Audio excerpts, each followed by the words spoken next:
तर रामकृष्ण हरी मंडळी, कशा आहात तुम्ही? मजेत का? मी सुद्धा अगदी मजेमध्ये. आपण चॅलेंज गेले 50 दिवसासाठी डेली ब्लॉग टाकणार. आज आपला डे नंबर 35. आज जे नाव होता पोळा, त्यासाठी आपल्याला धुणं होतं, बैल वगैरे धुणं होते आणि त्यासाठी म्हणजे बैल वगैरे धुतले. बैल वगैरे धुणं झाल्याच्या नंतर आहे का आपण निघालो होतो गाडावरती, कारण की आज होता शेवटीचा सोमवार.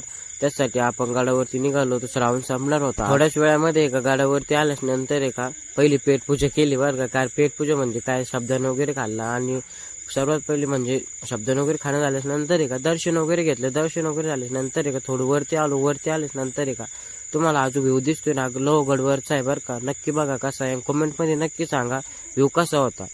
आणि मग आहे का आपण दर्शन वगैरे करून खाली आलो. खाली आल्यास नंतर आहे का वरमपाट्या भात जेवण वगैरे केलं. जेवण वगैरे झाल्यास नंतर घरी आलो. घरी आल्यास नंतर आहे का बैल धरला, कारण की आपल्याला जाणं होतं गावामध्ये पोळा होता ना आज. बैल वगैरे धरला, गावामध्ये आलो. गावामध्ये आल्यास नंतर आहे का बैलास पूजा वगैरे